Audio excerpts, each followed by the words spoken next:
It's Nolan.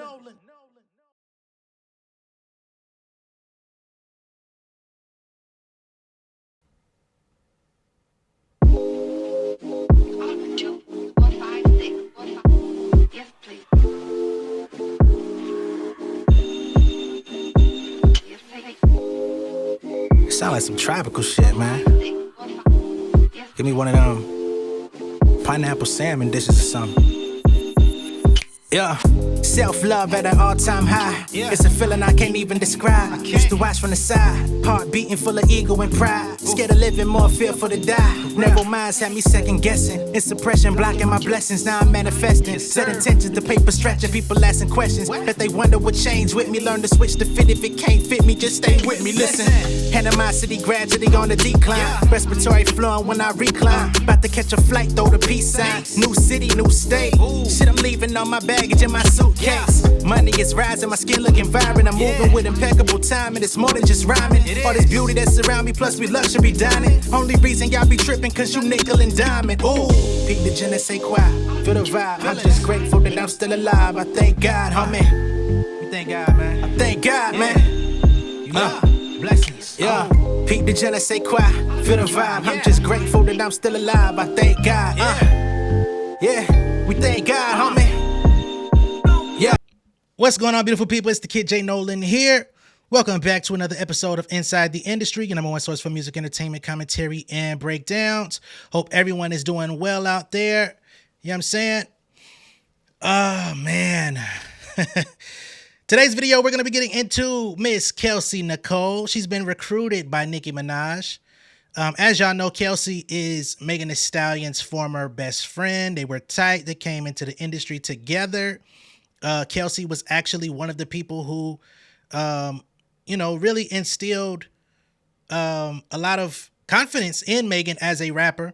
Not to say that she didn't have confidence, but she was somebody who, was a trusted friend who got her to start recording video of herself rapping and doing all those things while she was in college. She even did an interview talking about it. Of course, we know why they're no longer friends anymore. The situation with Tory Lanez, we don't have to get into all of that. But we know they fell out years ago. Now, Kelsey is finding herself modeling for Nicki Minaj's new sneaker line, Lochi. So we're going to talk about that briefly. We're going to get into Miss Doja Cat. She's got an exclusive AirBNB performance coming up where only a few dedicated fans are going to be permitted to have access to this show, which I think is really dope. And we're going to talk about Miss Lauryn Hill being sued by her Fugees group mate, Pras. Now, y'all know a few weeks ago, about a month or so ago, we came on this very channel and played Pras' so-called diss record aimed at Miss Lauryn Hill. Nigga rapped for 2 minutes. The whole 2-3 minute song had about 2 bars aimed in her direction. We were still trying to see if the diss was ever going to come find its way to us. But now, rather than making records, he's now dissing her legally and basically saying that she's the reason why the Fugees can't get out here and make no money. She's breaching contracts and all that other good shit. So we're going to cover all of those things in this video. We're going to start with Miss Kelsey. Okay? This is embarrassing for me, honestly, because you come into the industry, you're somebody's best friend, and you side with who they have an issue with. A motherfucker you don't even know. A motherfucker who's willing to talk about your best friend's deceased mother in a record, and you co-sign that. Matter of fact, you ain't just co-sign it. You had one of your producers remix it and receive a co-sign. That's low down and dirty. I don't give a fuck if y'all ain't cool no more. You are an embarrassment. Okay? But let's get to it. Because Nicki Minaj, hey, she playing the game to perfection when it comes to master manipulation. She's doing an excellent job. Because what the fuck else Kelsey got going on? Shit, you out here sitting on the bench, baby girl. Come model these goddamn shoes for me in my DTLR partnership. Shit, you ain't got nothing else going on. Talking about you managing a producer. What you managing? That motherfucking Bigfoot remix didn't even make it on the streaming platforms. Ain't that about a bit? Here we are. So this is Kelsey in one of the shots. As you can see, she's got the shoes on. You got the Gag City train in the background. And I ain't gonna hold you. You know what I'm saying? This is not a hate-based channel. She looks good. You know what I'm saying? I think she recently had a kid and all this type of stuff. You know what I'm saying? She looks good on this bicycle. The shoes even look pretty decent. I thought the shoes wasn't all that when I first seen them on feet. They actually look straight. They remind me of some Sauconys. You know what I'm saying? But that's one shot. And we've got another.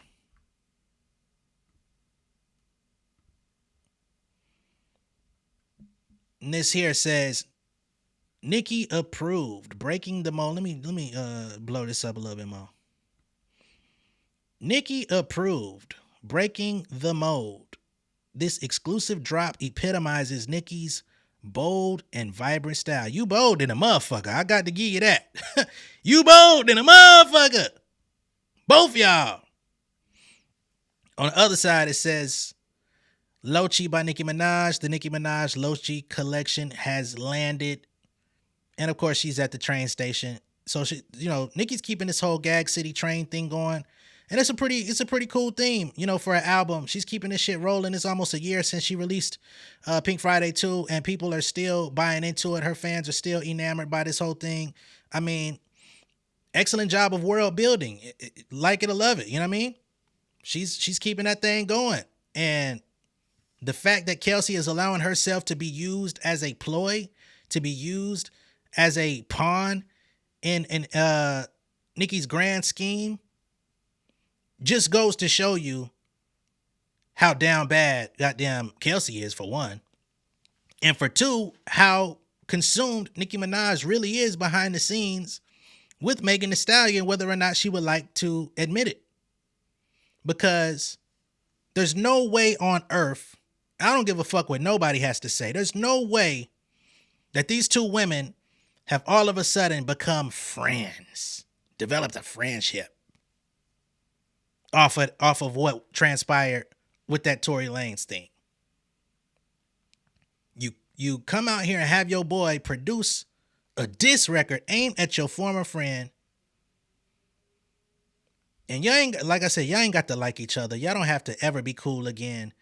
There should still be some level of respect. Y'all both took jabs at each other on your own little records. Even Kelsey, I don't know why you came out playing. But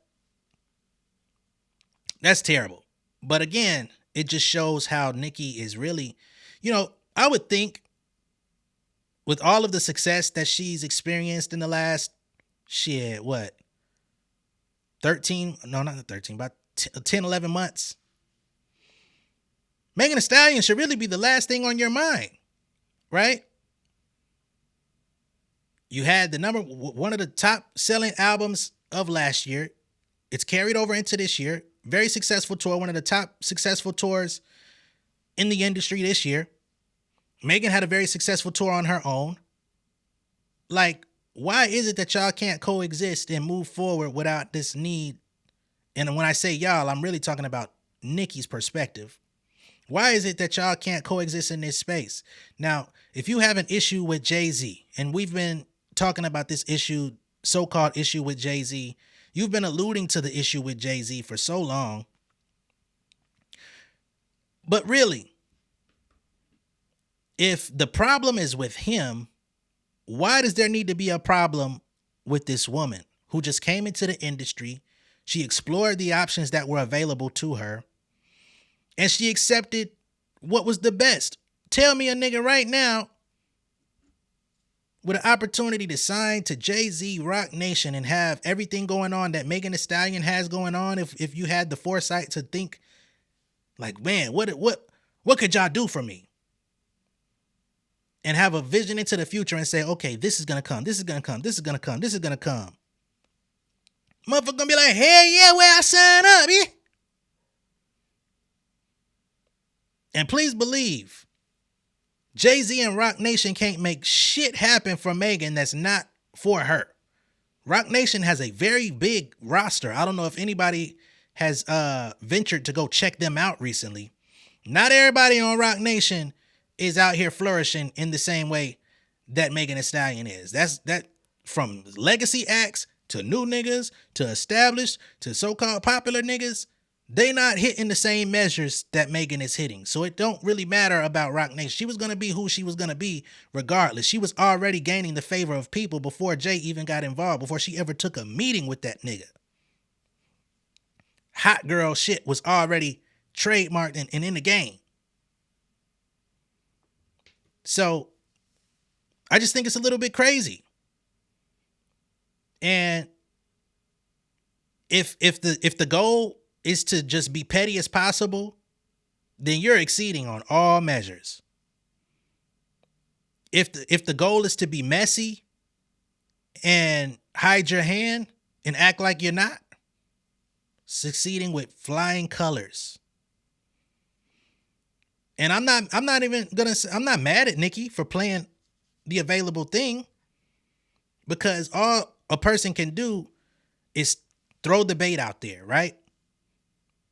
It's on Kelsey to accept it. It's on Kelsey to show up to that photo shoot and wear them shoes and put yourself in a light that I really don't think you care to be put into. I don't think you know, maybe she don't give a fuck. Maybe the kid's is hungry. You know what I'm saying? Maybe that's what the problem is. But you know they're going to tear your ass up. So I hope it was worth it. I hope you got a hefty check. I hope you made enough money to sustain you to the rest of the year till goddamn about March of next year. But something tells me this photo shoot wasn't that lucrative for you. It is what it is, man. What do they say? Play stupid games, win stupid prizes. Kelsey, you've won the grand prize. I hope you feel excellent about it. This might be about the last time we ever see you in this light. Because what else are you doing? What else do you have going on? Only thing that we know you for at this point is trying to spite Megan. And this is another attempt to do so. Yeah, let me go be seen with her person she's beefing with. Yeah. But this shit's sad. We're going to move on with the show because we don't want to get too consumed in the drama. Plus, there's not enough information out there or anything else of significance happening with this that we just going to be talking about it. So next up, we've got Doja Cat with an exclusive AirBNB performance on the way. If you're a Doja Cat fan and you want to be a part of it, you better get your ass on top of the opportunity, because I'm sure this will go fast. Okay? So they say, fresh off her headlining performance at this year's Global Citizen Festival, which she fucking bodied. Let's just go ahead and have a moment here to say that Doja Cat fucking bodied that performance. Out there dancing and jigging and singing and rapping in heels, 2-stepping, 4-stepping, jumping, spinning in heels. She putting on better shows in heels than I see a lot of motherfuckers in regular shoes. If you ain't seen the Global Citizen Doja Cat performance, go check it out. It's on YouTube for you. Okay? Let's keep going. Fresh off her headlining performance at this year's Global Citizen Festival, Doja Cat is offering fans a sneak peek into her new era. The Paint the Town Red rapper will be inviting 15 lucky fans to attend a first-of-its-kind intimate concert courtesy of AirBNB. During the exclusive one-night-only performance, Doja will host a listening session and perform some of her favorite songs. So you're going to get to hear all new Doja Cat music in this setting that probably ain't dropping no time soon. Or even if it is coming sometime soon, you'll be one of 15 people to have heard it first. They say Doja says, for months now, I've performed in front of large crowds and have enjoyed all of these moments. Now I can share my show in a more intimate setting thanks to my partnership with AirBNB. This experience is a first for me, and I'm looking forward to sharing it with guests. It's going to be a once in a lifetime event. Okay? And I believe this event is called What's One Thing You Love About Yourself? They say Doja was hands-on in curating the look, feel, and sound of her Airbnb icon experience, which encapsulates her ever-evolving aesthetic according to the company. Bookings will open Tuesday, October 8th. That's next Tuesday. Y'all got a week to get y'all shit together. For $77 per person. The Doja Cat Airbnb experience will take place on October 26th. So just a couple weeks after you pay for your tickets, you're going to be right out getting to witness this thing. Doja Cat recently wrapped the European leg of her Scarlet Tour at London's Wireless Festival in July. Over the weekend, she headlined 2024's Global Citizen Festival in Central Park alongside Post Malone, Lisa, Ray, Jelly Roll, Raul Alejandro, Benson Boone, and Ray. Airbnb launched 11 icon experiences over the summer, which includes a spot on Fade's tour bus, a visit to the house from Up, the headquarters of Inside Out 2, and the X-Men 97 house, and overnight stays at famed locations such as the Ferrari Museum, Musée d'Orsay in Paris, and Prince's Purple Rain house. So Airbnb has been putting a lot of money into live experiences and trying to galvanize fans and get people out together. However, they have not made it easier for people that actually want to stay in an Airbnb. Exorbitant cleaning prices have also been going crazy.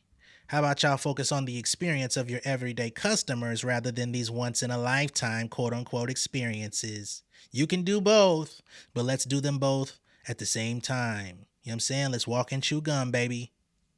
Shout out to Doja Cat, though. I think this is going to be dope. I think those 15 people for $77, that's super affordable. That's not crazy. That's not outlandish for something that you're only going to be in a select group. This reminds me of, remember earlier this year, Jack Harlow did his hometown thing where it was like all the major cities not major cities, but all the like main cities in Kentucky. He was pulling up and doing exclusive shows. I think he had about 7-8 different shows around Kentucky. That shit was dope. Like exclusivity and doing things intimately. I think that's like the next frontier for artists, especially those that have the cachet to like actually pull people out. Hell, we just saw motherfucking Adele go overseas and goddamn, them niggas built a stadium for her ass to do what was that, a 2-night experience or some shit, or a week?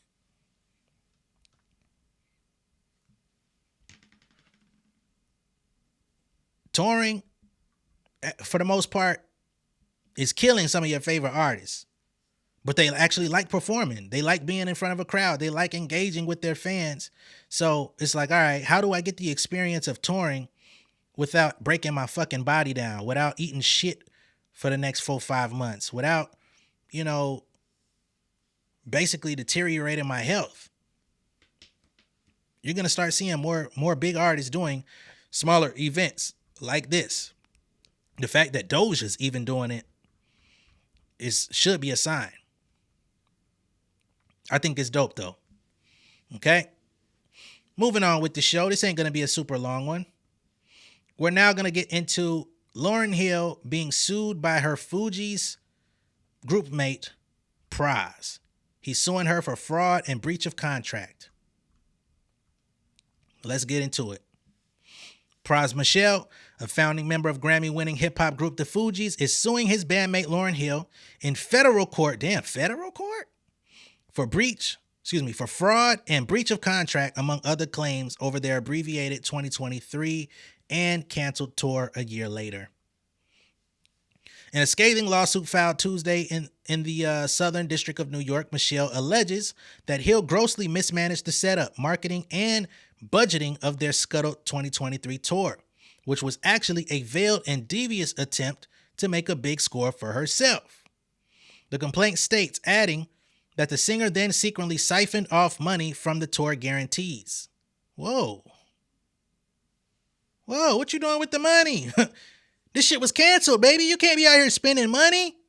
These are guarantees. I mean, we actually got to go out here and conduct the tour. You can't be spending the money before we actually finish everything. They said the full list of claims include fraud in the inducement, breach of fiduciary duty, breach of contract, accounting, and refusal to permit an audit of the Fugees tour. The suit claims that the 2023 Fugees tour should have been a huge commercial success since most of the shows for the entire arena size were sold out in advance. So they had tours in arenas booked out and they were sold out. However, Michelle came away empty-handed because Miss Hill controlled the tour budget. Why y'all let her do that? They said the tour budget that was so bloated with unnecessary and most likely fictitious expenses that it seemed designed to lose money. Furthermore, the tour was cut short when Miss Hill abruptly and unilaterally canceled the second half of the tour in November of 2023, citing serious vocal strain. So she said that she did have some sort of vocal injury. And if she did have serious vocal strain injury, I understand why she wouldn't go out there and risk, performing. Because when you push that too far, you can literally lose your voice for the rest of your life. You could have to get serious surgery, which also is life-threatening, right? Everybody doesn't make it out of those rooms. But we'll continue. The lawsuit, which paints Hill as a wolf in sheep's clothing with narcissistic tendencies, offers up juicy anecdotes, including one involving her turning down a $5 million offer for the Fugees to perform at Coachella this year over feeling snubbed by the festival, putting No Doubt at the top of the bill. Now, hold on, Miss Hill. I ain't saying everything that nigga true. You know what I'm saying? I ain't saying everything that nigga saying is true. I ain't siding with Prize. But please answer to that. You turned down Coachella because your name wasn't at the top of the motherfucking list? And your name wasn't going to be on that bit no way because this Fugees not Lauryn Hill. For $5 million? Boy, my name could have not been on that bid for $5 million. Fuck you talking about. We'll continue. This is a quote. They state Hill's arrogance was again demonstrated when she unilaterally rejected a $5 million offer to play Coachella. The reason was that her ego was bruised since the group No Doubt would be receiving top billing over the Fugees the night of their show. Hill never told Prize about the offer or that she had rejected it. Prize only learned about it when it was too late after Hill, in an astonishing display of hubris, asked Prize if he would agree to perform a few Fugees songs for free as the opening act for her son, who was slated to perform at the same Coachella festival. Now, ain't that about a bit? Hold on here. Hold on. So you telling me it was a $5 million offer for the Fugees to go perform at Coachella, and because No Doubt was listed above y'all on the fucking bill, or at least that's what they were talking about, she said, hell no, fuck that $5 million. But can you get my son? Yeah, let's get my son to go out there. Who knows what she negotiated on behalf of her son? I'm sure it wasn't that $5 million. But as we know, Lauryn Hill has been coming out and doing shows with her son, YG Marley. Great performer, by the way, YG Marley is. So she offered Prize the opportunity to show up at Coachella for the free to go open up for him for a couple minutes. What? Why the fuck would I be opening up for your son when we was out here doing music, making hits before this motherfucker was born? You got me all the way fucked up, baby. They say the group, which was formed with Wyclef Jean in the late 1980s in South Orange, New Jersey, is often dubbed one of the most influential hip-hop acts of the 90s, selling more than 22 million records globally. The Score, which was released in 96, marked their final album. It was 7 times platinum by the RIAA. According to this complaint, Miss Hill, reeling from a failed solo tour, first proposed the idea of a Fugees reunion in spring 2023 to Wyclef, who then pitched it to Pras. So they're saying here, she tried to go off and do her own thing, and that didn't fall. It fell through. It didn't go as planned. Because Wyclef been trying to make this happen for years. And every time that Wyclef has brought it to the table, they've done shows and then abruptly stopped whenever she felt like she didn't want to go out there, right? Now, she comes back to the group, you know what I'm saying? Comes humble. Hey, let's go back and do it. Let's run it on back, allegedly. Right? Because, hey, my tour ain't go the way I want it. Let's go ahead and run this back, baby. It's going to be our best opportunity to get this money on. They say she realized that the only chance for her to perform at arena-sized venues and feed her insatiable ego would be to reunite with Michelle and John, as in Pras and Wyclef, and build the 25th anniversary tour as a Fugees tour. They say Hill exploited Pras's precarious situation in which he needed money for mounting legal fees because he's got his own issues. Because at the time, he was in the middle of a 4-year legal battle with the U.S. Department of Justice after being named a co-defendant of Wolf of Wall Street financier Joe Lowe, who allegedly stole $4.5 billion with a B dollars from Malaysia's sovereign wealth fund known as World Emcee, in one of the world's largest financial scandals of all time. While Lowe remains on the run and is believed to be living in China where he evades justice, Pras was convicted in April of 2023, including for violations of the Foreign Agents Registration Act and acting as an agent of China. They say Michelle was never accused of participating in the theft that was used to finance lavish Hollywood parties that cost 8 figures a pop and drew the likes of Leonardo DiCaprio and Paris Hilton, but he still was implicated and convicted nonetheless.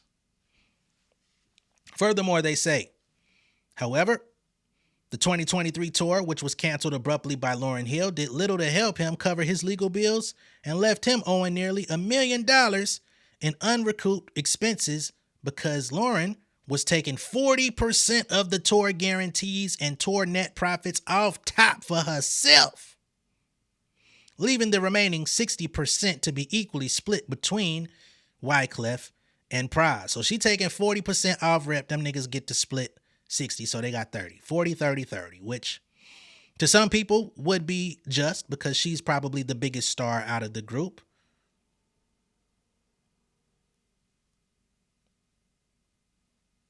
You know what I'm saying? I can kind of see that. However, he feels like this was unjust. And even with the remaining 60% that they were supposed to split, he never got access to it because she canceled the tour without consulting them. They say earlier this year, Hill allegedly entered into a new agreement with Live Nation for an 18-show Fugees U.S. tour scheduled to kick off in August of this year. She never disclosed this agreement to Pras either, according to the suit. Ticket sales were dismal, which Pras blames on Hill because she took far too long to close the deal with Live Nation, and there was little or no marketing for the tour and not enough time between the announcement and the first concert date to do sufficient advanced sales to justify it. So the tour last year was sold out when she came and wanted to do it, but then, canceled. This year, her and Live Nation strike a deal to do Fugees all over again, which Pras says he wasn't aware of. And by the time the tour was launched online for people to buy tickets, the fans said, we not buying that shit. Y'all niggas got too much drama going on. Y'all be talking about a Fugees reunion tour every goddamn year, and the shit always be fucked up. I'm not investing nothing into y'all. Fuck ya. Therefore, ticket sales didn't work out, and shit went down, and Pras shitted on her in a diss record. They say as a result, Live Nation pulled the plug on the U.S. tour, prompting speculation about what really torpedoed this highly anticipated tour. At the time, Lauryn Hill blamed the media, She released a statement that said, "Last year I faced an injury that necessitated the rescheduling of some of my shows. Regrettably, some media outlets penchant for sensationalism and clickbait headlines have seemingly created a narrative that has affected ticket sales for the North American portion of the tour." You know how many artists out here have terrible headlines about them daily? They got a whole documentary finna drop on Chris Brown ass, and that nigga just sold out a motherfucking tour. Them niggas ain't trust you. I'm sorry. They wanted to trust you because they bought them bitches last year. They said not again.